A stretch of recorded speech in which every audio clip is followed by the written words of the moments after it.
South Africa, the continent's biggest success story and one of the most stunning countries in the world. But this country has a very dark past. As a black man, I wouldn't have even been allowed to set foot on this very beach just 20 years ago.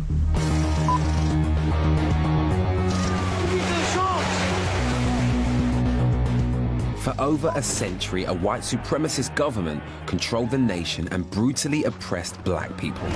This system of racial separation was called apartheid and was only abolished in 1994 when Nelson Mandela and the ANC came to power. Today marks the dawn of our freedom. There has been such extreme levels of segregation here, and knowing that that ended only 2 decades ago, I'm desperate to see how that has changed the lives of people just like me. Poverty is rife here, and today people talk of a new underclass emerging. It's not black people. That's the way to do it. But white. Johannesburg, South Africa's biggest city. 20 years on from apartheid, some people claim that this country is still governed by racist policies. Only this time, they say it's white people, not black people, being oppressed. On the edge of the city lies a notorious camp called Coronation Park. During apartheid, Coronation Park was a picnic place for white middle-class families, but it's become something very different. Oh, this is it. A permanent home for a white underclass. It's a camp in the middle of a park. They're living in a rough trailer park. Outsiders aren't generally welcome. All new arrivals need permission to be here from the camp leader, Irene, who's lived here for 8 years. She's agreed to let me stay. To see white people in South Africa barefoot in a settlement in a park, that's blowing my mind. Yeah. Because that is not what we see across the pond. I mean, we don't see that in Europe. What's the common thread? What normally brings people here? I don't know. I think because they lost everything, there's no jobs for the white people. Did understand me? I'm not racist, or there's no jobs for our white people. You want paycheck away from this place because something can happen to you and you will end up here. The settlement sort of stretches all the way down. Can we have a little look? Do you mind taking me around? Yeah, I will take you around and you can check. Coronation Park, it's like a white squatter camp. Yep. It's like you can stay here and we will look after you. Do they build their own shacks? Do they have to pay to be here? No, they don't pay to be here. That's literally a shed. Is someone living in this? In the back of it, yeah. Wow. How many people are there in Coronation Park? 287. Hello. Hello. We're running on generators. We haven't got power yet. With no proper sanitation and dozens of stray animals roaming around, health is a real concern. The government has repeatedly tried to shut the camp down as new people arrive all the time. How you doing? I'm Reggie. What's your name? JD. JD, hello. 27-year-old artist JD turned up last month with his mum, 2 kids, and pregnant wife. That's absolutely beautiful. That's what I do. I travel the whole country, painting and drawing all over the place. So where have you come from? Originally from Cape Town. How have you ended up here in Coronation Park? I've been hit by life, you know? Hit to my knees. You know, it's difficult for white folks these days. It really is. We don't have the ball in our court anymore. We are not the chosen ones, if you want to put it that way, and it's the truth. Most white South Africans are descended from Dutch settlers and called Afrikaners. During apartheid, they saw themselves as a superior race. We cannot mix with the lower nations unless they are cultivated. Given the best jobs and education, creating a super wealthy white elite. In 1990, everything changed. The leader of the black resistance, Nelson Mandela, was released from prison.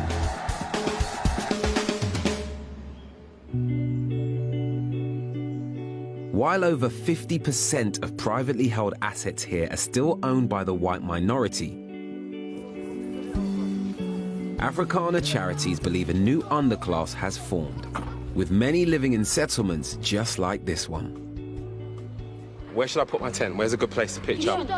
What do you mean there? I'm not gonna put it on the ash. Will you guys help me put up my tent? Yeah. Come on then. What are we doing? There we go. All right, let's peg this up. I've only stayed in a tent once before, and while I was making it, I wasn't getting whipped in the ass by some kid called Winston. When did you do this? Look. Jesus Christ. Nearly a third of all the people living here are under 16. I'm not sure how the future looks for teenagers like Winston. Do you think you'll always live here? I don't know. Do you want to move out of here? Yes. Why? It's the people is only drinking and fighting, kicking. Really? So if you do move out of here, and people ask you where you grew up, when you're older, when you're my age, are you going to say Coronation Park? Why? There's some people's gonna make fun of me.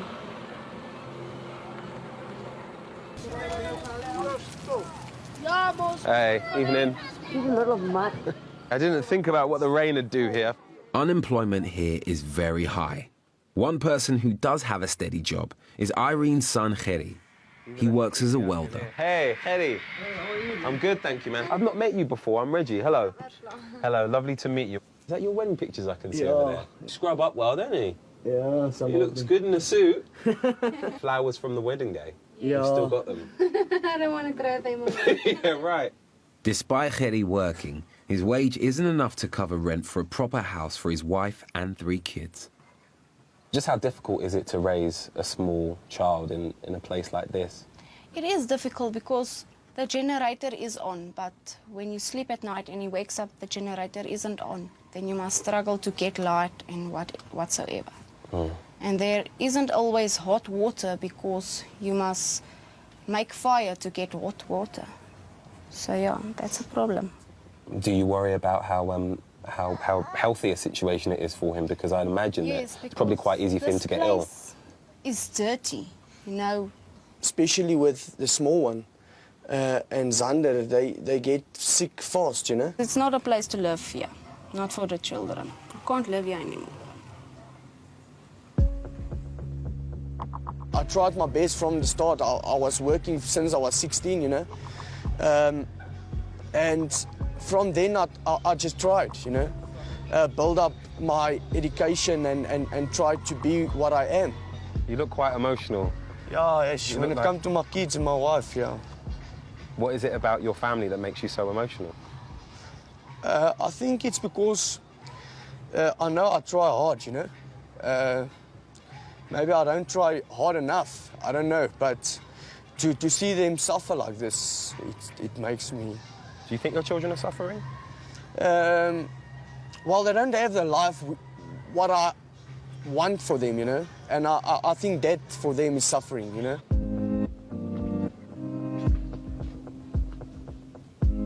The harsh reality of being at the bottom of the ladder out here is that can happen to you. This is it for them. Yeah. Kind of keep you awake, wouldn't it?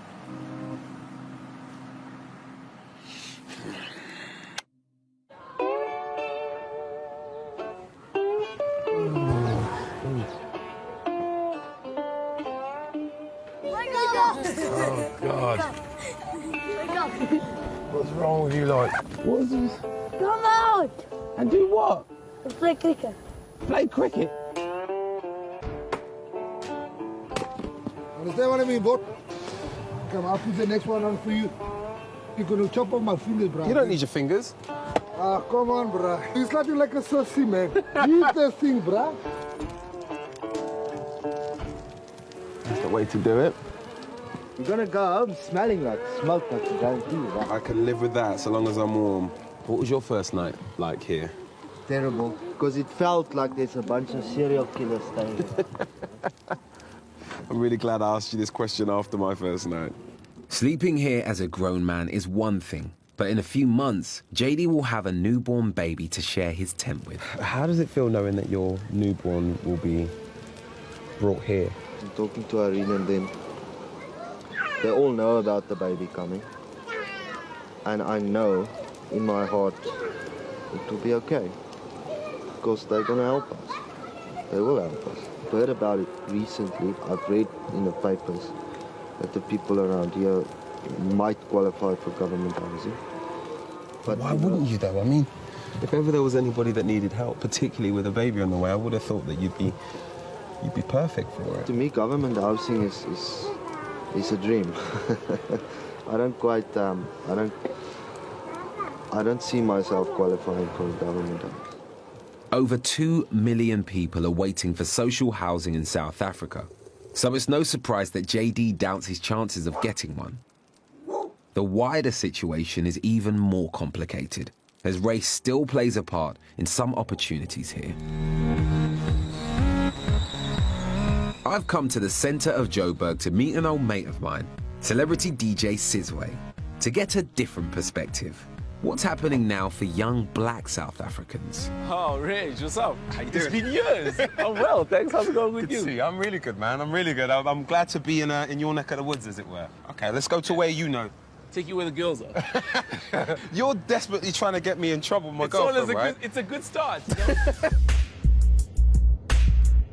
Sizwe is what's known here as a black diamond, a young black guy with a very healthy bank balance. People refer to you as a black diamond. I guess some people would. I'm a diamond in the rough. I need some polishing. But people like Sizwe are relatively rare. Most of the wealth here is still in the hands of the old white masters, and they live in lavish gated communities. Is this one property? Yeah. The houses are just obscene. There's a huge gap in SA between those that have and those that don't. Is that why the walls are so high and the security? That's why the walls are so high. I mean, look, this is barbed wire, there's gates. Yeah, electronic fences. Yeah. To try to rebalance wealth and opportunity, the government has brought in a policy called Affirmative Action, AA for short. It's already transformed areas like the courtroom, where over 60% of the most senior judges are now black. And the dream is to repeat that across all walks of life. In SA, if you are black, you're better off. Right now. Well, why is that? Because it wasn't the case 20 years ago. Just because of everything, man. Like, the odds are stacked to your favor now. Affirmative action. If I applied for a job, right, and a guy my age, same education as me, applied for the same position, but he was white, I'd get the job, hands down. I mean, if I was a white guy, that would piss me off. Thank you, brother. You all right? You're talking to Sizwe in the car, you know, one of the things that kept coming up was the swing of power and the white people feeling marginalised, you know, and feeling that they don't get the opportunities anymore. Reverse racism, I guess. It's a very different time now, and if you're black, you will get opportunities in the way that you never used to. I've grown up thinking equality is about treating everyone the same. But here, things are different. Until the 90s, on these very streets, the ruling whites, or Boers, treated black people as little better than animals. I don't like apartheid, because in apartheid, Europeans go up and Africans go down. They were forcibly removed from their homes to live together in massive ring-fenced compounds, which later grew into townships. Everything was ruthlessly enforced by the white regime.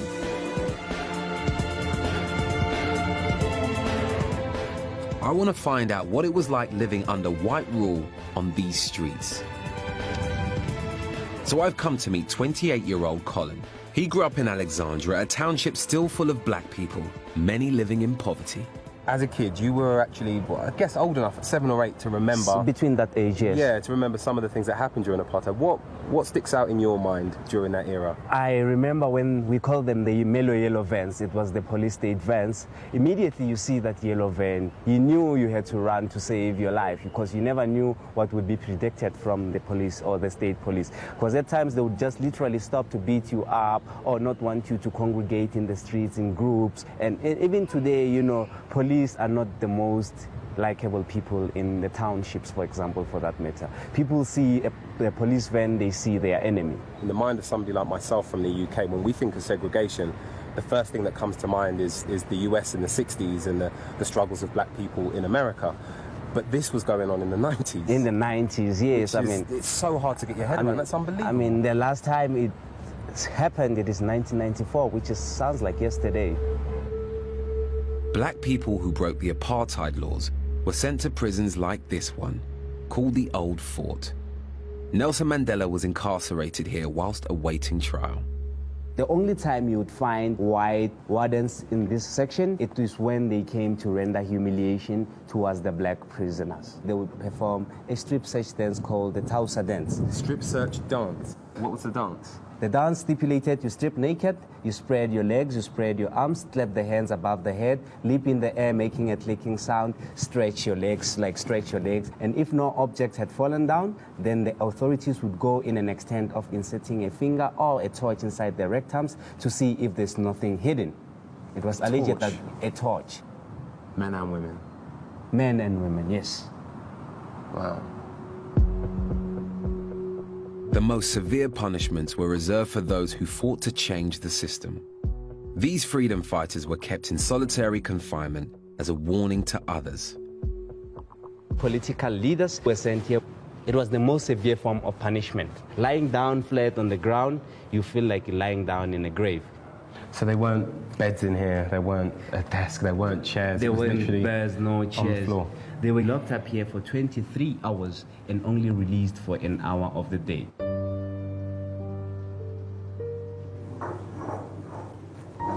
I guess this is where prisoners were chained to. It's amazing to think South Africa has gone from official government brutality towards black people to affirmative action, from just my parents' generation to mine. There's been so much injustice here that the anger is still so fresh. And just putting my mum's face to this environment makes me angry. And that's just imagining it, not living it. On face value, it's bang out of order that white people aren't being given the same opportunities as black people. But when you think about how long it's been weighed in the favor of the minority, you can understand why it's been put in place. I'm not saying that I agree with it, but what I am saying is I get why so many people are still angry and why they think that it is imperative that it's in place. Although black and white South Africans now enjoy all the same freedoms, Statistics South Africa claims that nearly 16 million black people still live in poverty here. On that level, extra help for them makes sense.